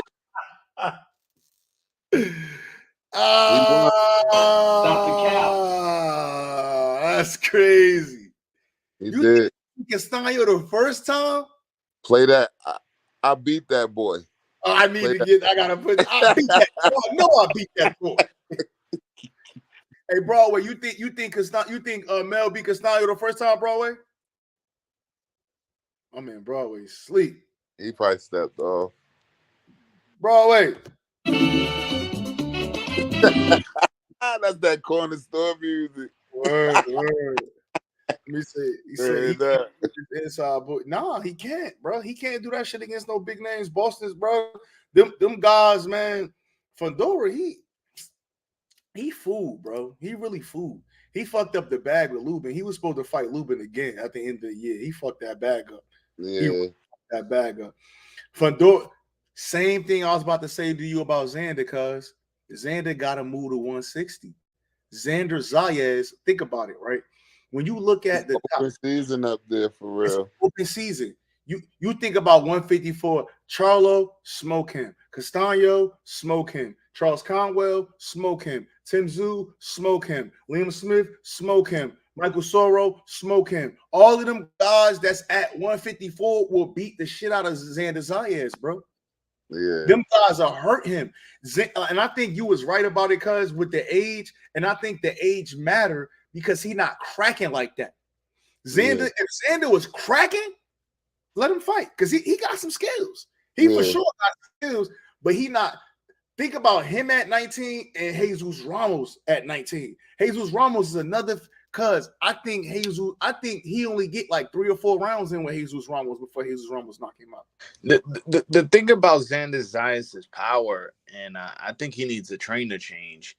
He doesn't fully sit down on his punches. He punches awkward, like he kind of like arm punches at time. He doesn't fully turn his body, doesn't fully sit down on his punches. The power there, he got it. It's just the way he punching. Yeah. He got the power. It's there. Yeah, he needs a new trainer. I'll be honest with you. He needs to work with like whatever be a Javon Sugar Hill, Robert Garcia. Yeah. You know what I'm saying? So a real boxing motherfucker. That dude trains Cambosos. No disrespect to Cambosos, but like that's the only other fighter I know you train. You get what I'm saying? Scambozo. Nah, I'm just saying. If you're a real legit trainer, then I can name 3-4 guys you train, and you know, and they should be good guys. Yeah. Like, oh shit, like, oh, who does? And I know Freddie Roach is a bit older, but let's just say Freddie, like, oh yeah, he used to train Pacquiao, he used to train Benares and Khan, and now he trains Elvis. Okay, what about Robert Garcia? Wonder. He got a one-hit wonder on his belt. For real. Who? Cambosis is a one-hit wonder. Yeah, it's like that's the only other guy you train. It's like I need Xander with somebody else, man. Everybody beats Cambosis. Who Cambosis beat though? Tio. Who Cambosis beat? He beat a man with inflamed lungs. Okay, loud. He's talking about. He can't beat Tio. They run that back. Tio will stop that boy. What Tio smoking that lung smacker? Come on, man. I'll beat that boy. He beat that boy. Esophagus. Look, the boxing guys was on Cambosis' side that night, and he got it. Then I was at that fight, bro. I was at that fight. I was rooting for Tio like crazy. At the time, I was a big Tio fan. Yeah, me too, bro. I was so heartbroken, man. The whole fight, I'm like, why'd you fighting like this? He was fighting so fucking stupid, man. No, his father said, yo, what are you doing? You got to set up the jab. Come on, knock him out already. Say that versus Josh Taylor, man. Say that versus Josh Taylor. See what happened. Confusing young boy. Yeah. You got to slow down, but knock him out. Yeah, he fucking Tio head up with that advice, man. It's not good advice. Like, you sending them in there with that advice, and he thinking about what you told him. Tio probably got a nice little plan in his head, a little game plan in his head, but when his father tell him, use the jab, knock him out already, like, you giving him two different, like, what you want him to do? Yeah. What you want him to do? No, I just be looking at that again. Like I said, the same thing, like he got the same complex Devin Haney got. Before the Tio fight, before the Lomachenko fight, I was telling people about the JoJo fight when Bill was like, yo, just keep moving to your right. Keep moving to your right. He like, man, he keep hitting me with the right hand. He keep hitting me with the left hand. You keep telling me more. He hit me with the left. Yeah. No adjustments. he basically said, "Daddy, he got us figured out." He Yeah. said, "Your brick hand is faster. Go out there." The fuck is you talking about? What are you talking about? What does that mean? Your brick hand is faster. Mhm. Same thing. Now again, I will give it to both of them fathers because they're able to come up with good game plans in the beginning. But when it's time to make adjustments, man, please, man. Please. Yeah, what do you think of what do you think of Bo Mack as a trainer? Like, what grade do you give him as a trainer? I think I give Bo Mack a B because he came out of a nowhere, not a boxing city, not a boxing place with Terrence Crawford, and he got Terrence Crawford to the point where it's a possibility for him to become the first two-time undisputed champion ever. He took somebody like Jamel Herring, who was respectfully just a good fighter, and took him back down to 130 pounds. I forgot the name of the Asian guy. I'm gonna say Asian because I don't know what he was specifically. The Asian guy, I watched him beat for the WBO strap at 130, and he had, he beat Frampton. He had some good defenses. I think he quit against Angel Akindo. I think the dude name was whatever the dude name was. I think he quit in that 7th round against the dude Akindo. But Jonathan Okendo. Jonathan Akindo. I think he quit against Akindo, but I'm not gonna act like his win that he got for the title, Frampton win. I'm not gonna just act like them fights didn't count. So I say B because you got a fighter you got a coach that never been a fighter. You don't come from a coaching city. You don't have Bo Mack.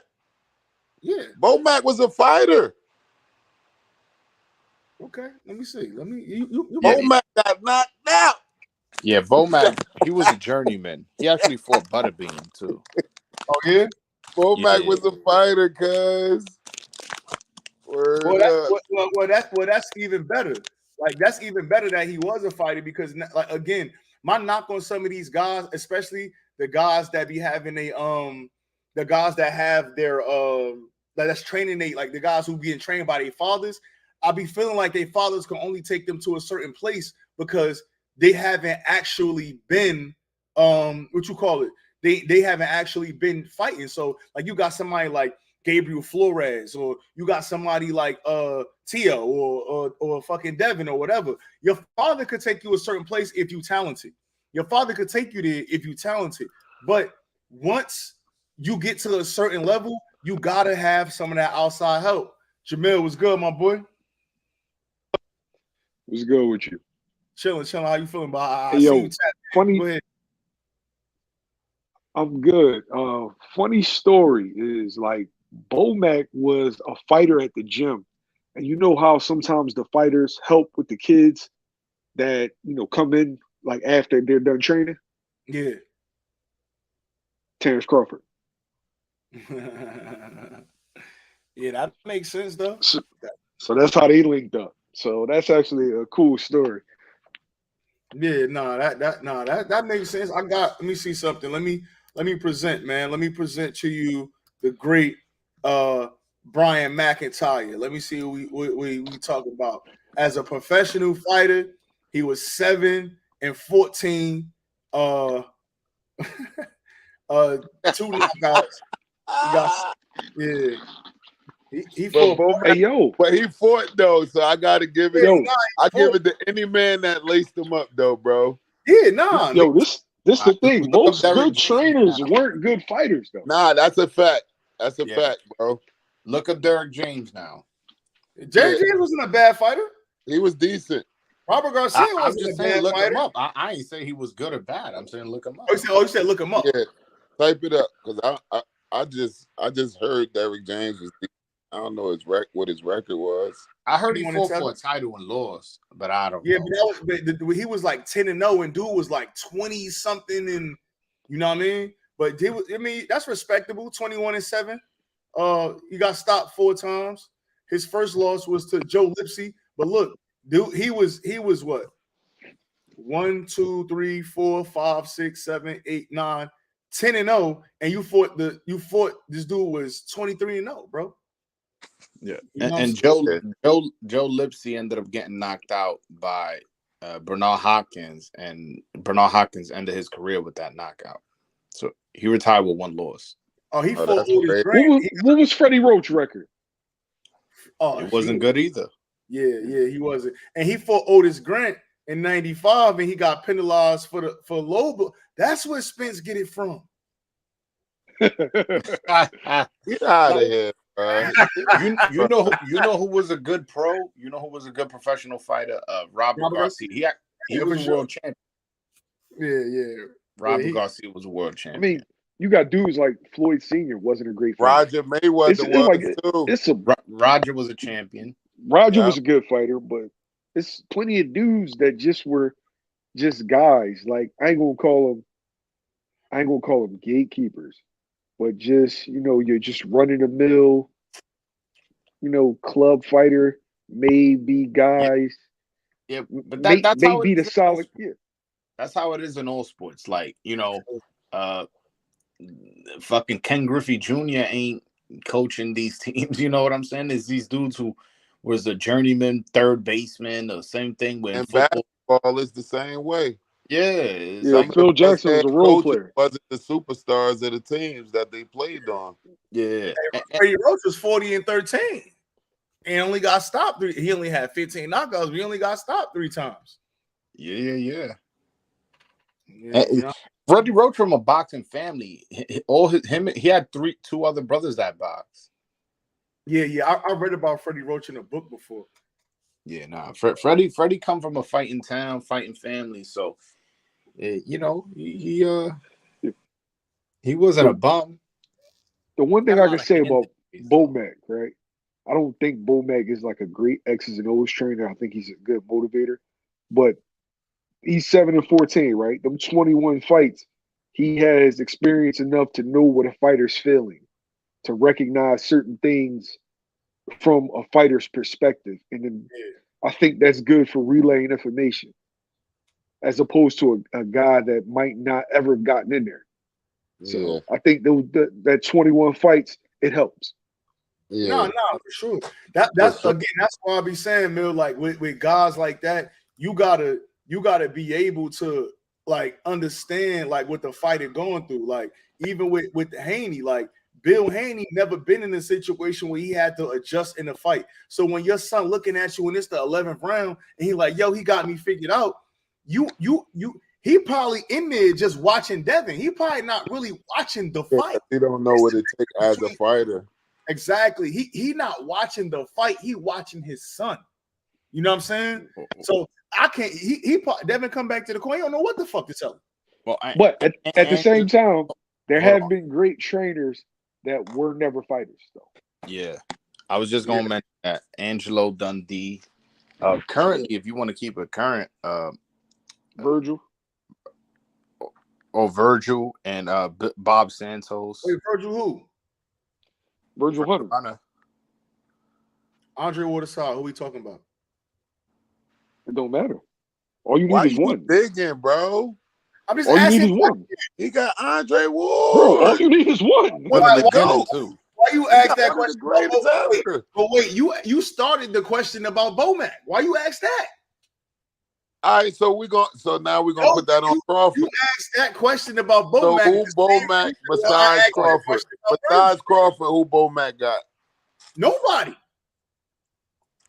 I ain't arguing. I'm not saying you wrong. No, he got Keyshawn. What you Keyshawn? Stop it, Joel. What, you don't like Steven? Wait, nah, he's still Steven Nelson's a solid fighter.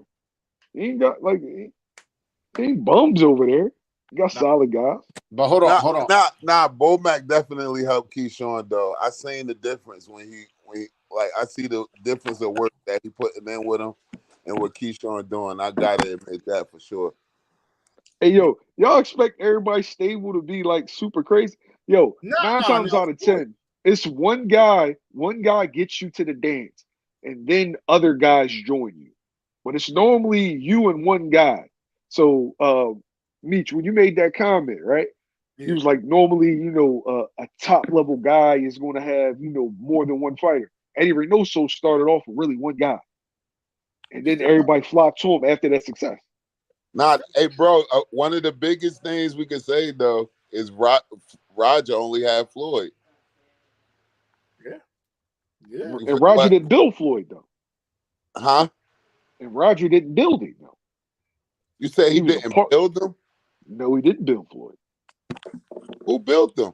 Floyd Senior. Floyd built Floyd. Floyd Senior wasn't Floyd Senior locked up? That's when Roger took over. Yeah, Floyd. He trained them all throughout his childhood. Yeah, Amateurs, all that. When Big Floyd got locked up, Roger took over. But again, why Floyd always say Roger made him? Because he got issues with his dad. I don't think it's that deep, bro.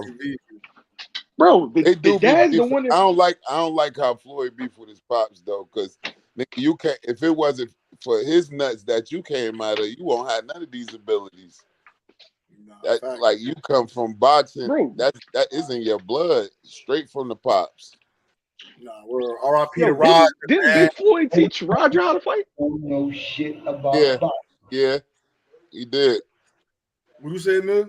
I respect I Big said, Floyd didn't a Big lot. Floyd teach Roger how to fight? Yeah, he did.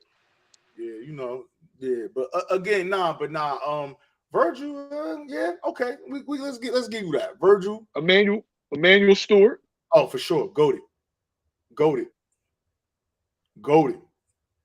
Yeah, he one of the best to ever do it for real. Arguably the best. People Wasn't argue. Cuss was That's an what I was amateur, about though, right? to say. Is he the best for real? Ain't like he the best. One of them, I think it was some that was before him, like the dudes that he learned from, like Georgie Benton and shit like that. Like that's another one of the probably the greatest trainer that ever lived, Georgie Benton for real. That's who invented that. Huh? The greatest. Yeah, but he was a fighter too, though. But that's who really brought, like, he the one that introduced the Philly shell, bro. Like again, like you talking about not saying fuck Floyd, but forget what we see Floyd do with it. Like George Benton, he introduced the Philly shell to the world. You know what I mean? As a fighting style. Nah, for sure. You know what I mean? Yeah, I guess that makes sense. I never looked at it like that. Well, most trainers have one guy and then the rest flock. I mean, you know, Robert Garcia got 100 motherfuckers over there. You know what I'm saying? So, you know. I got a question for you, right? All right, so when did Robert Garcia get on? Was it with his brother? Okay. He didn't build his brother, though.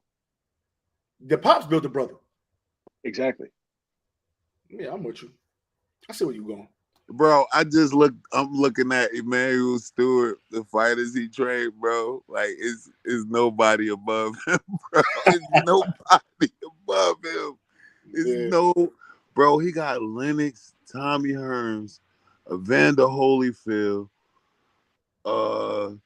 James Toney, Aaron Pryor, Wilfred Benitez. Bro, his train, look, this is crazy. Tyson Fury, Oscar, Miguel Cotto, Chavez. This shit is bro, his training resume, I don't know nobody else who shit deep like this. Yeah. This is a good question. My man Rito said, what matters more for a trainer, the pre-fight game plan or the corner talk and ring adjustments? Adjustments. What you think, bro? It gotta be adjustments, bro. No, I think so too. I don't know. I think that's a tough question. Oh, he said Emmanuel Stewart fought too. My man Gritty said Stewart fought too. I don't know, man, because if you come was he an amateur? I don't know. Because it's hard to determine, you know, like with the records and shit like that, it's hard to determine like who was an amateur and who wasn't. Yeah. Because BoxRec shit only covers like national tournaments. Yeah, facts. Yeah, it don't cover everybody. Bro. Huh? I'm looking at it. He had his amateur record was 94 wins and 3 losses. Damn. Who? Emmanuel Stewart. God damn. Stewartchenko. Yeah, but it says what I think the pre-fight game plan do matter, bro, because imagine, I mean, I guess you walk into a fight and it ain't right from round one, that shit might discourage you. And it's like if we have an 8-week training camp and I come out and I've been listening to these instructions for you for 8 weeks, and I come out in the first round and and this shit ain't working, I might be hesitant to listen to what you got to say in the corner. Them adjustments that you're trying to give me might not work because the shit you told me in the beginning ain't work. I don't know. I think a guy like Teofimo Lopez, I think he's suffering badly because he don't have nobody in his corner to tell him what he's doing wrong in these mid rounds, to tell him what he's doing wrong in the middle of the fight. Like if you have a competent corner, like even in the 12th round, and it's so funny. Like I was telling you, cuz remember we was on the phone the other day, and I was talking about how similar Teofimo and Devin Haney are, not only with the coaches, but in both of their Lomachenko fights, them dudes both had to bite down in that 12th round. If Devin Haney don't win that 12th round by the judges' scorecards, that's a draw. Yeah. That fight is a draw. If Devin, two of the judges had it 7-5. If Devin lose that 12th, yeah, the one guy had it wide, it would have been 7-5 on his card. But at the same, that's a fucking draw. Yeah. Tio had to bite down. On the work. Yeah. Yo, Tio didn't really have to bite. He had to bite down in real boxing fans' eyes, but on the cards were so wide. You notice that people made a big deal about that 8-4 card with Devin Haney and Lomachenko, but ain't nobody say nothing to that wide ass cards for Tio and Loma. I mean, yo, those cards were cavernous. Mill. If they want the black fighters, they could keep them. Get the fuck out of here. Loma was literally not even punching though, bro. Like, it's a difference, bro. One of those cards was like, yo, can you pull up the cards, Reese? One of those cards was like so wide. Like what? What was what was it? I'm about to say, something crazy, yo. Like Tio had like how many rounds straight where Loma was just backing up? Like Loma wasn't like that at no time in the fight with Devin Haney. What did it say? Hold up, I'm about to pull this up. Because that's a crazy one. Hold up. Now you are damn. Why ain't never look into this? And you know it's gonna be small on my screen, but one of the cards is 116-112. Tim Cheatham. Julie Letterman had that shit one. She gave Lomachenko 1 round. That shit is 119 or 109. Yeah, that's wild. Right. She gave Loma 1 round. Crazy. That's wild as hell. There's no way. Oh, that's all he deserved. If they want the black fighters, they could keep them. Yo. And Steve Weisfeld only gave Loma 3 rounds. That shit was 117-111. I had it 8-4 Tio. I'm comfortable. I mean, yeah, that's what I had. But 11-1? No, No way. There's no way Loma on 1 round. It was like 2 or 3 rounds, but that shit was looking dark for Tio. He was beating the shit out of him at 11th round. Yeah, he was stepping. It seemed like the 11th round is his round, and he just take off the 12th. Like, yeah, man, I'm about to chill with the bitches. You know what I'm saying? You know what I do. Julie Letterman, that's the only round she gave Loma. Look, Julie Letterman, 9. Damn, bro. Yeah, that's wild. Because Loma was stepping to Tio. He was hitting. Yeah, that second half, he was stepping. Yeah, when he started punching, he was punching like he was landing some shit, bro. Once he sold out, see, that's the difference. Like he didn't sell out early against Tio. That's why I think that's why he sold out so early against Devin. Like, fuck it, if he's strong, he just gonna be strong, but we gonna go down scrapping. I'm not giving him nothing. Yeah. Word. But you know that's damn. I I ain't think realize. it was the power difference, though. Yeah, but 1 round, cuz. That shit is wild. I ain't even know that. I'm happy bro brought that up because it Damn. should have been outraged for that. That Hey, 1 round. hey, Broadway, we got this Dominican kid in camp. I'm gonna catch his name because he Middleweight. sparred tomorrow. Yeah. Yeah, I know. That's my man. He fighting. My man LD Cedeno Martinez. He fighting. He sparred J Rock the other day. Yeah. He's sparring Boots now. You So, remember yeah. you remember when I met you in New York for the Tank Ryan press conference, and I had told you one of my guys is moving out there, one of my Dominicans. And Okay, that's what he was talking about. yeah, and yeah, exactly. You had told me like, oh, Boots needs sparring and shit, and I was like, well, my man not out there yet, but once he's there, I'll set it up. But I guess you guys already set it up. But yeah, that's my man. Yeah, good work, man. Yo, let me tell you Good how much work. that's my man. My man, he told me, yo, can you text me a picture of your logo? I ain't know why. I was like, all right, I texted to him. And then he said he's gonna have it printed out so he could stitch it on his trunks. So he could rep the voice of Dominican boxing in his next fight. That's love. Woo! Get that. Yeah, but nah. He so tell me, break down what you saw him in sparring. How you like him? First, he got a motor, not scared to get cracked, good body work, and he just good power. Now I didn't see the J Rock spar. I didn't see the J Rock spar. I heard he did well though. Yeah, he told me it was good work. But yeah, he an Olympian. He won, I think, 3 fights in the Olympics. He was 1 fight away from Medellin. So he's like a prospect like the country is really high on. Okay. Oh, that's dope then. You know what I mean? Hey. Damn, bro. Fucking 119, 109. I got a tweet about that, bro. Bro, I didn't even remember that. He was pampered, bro. He was pampered. Who that? Who was pampered? Not you ain't hear what T.O. said about Tank? Oh man. Yeah, yeah. That dude, man. I'm saying like it looked like T.O. was the one that's pampered with that fucking scorecard.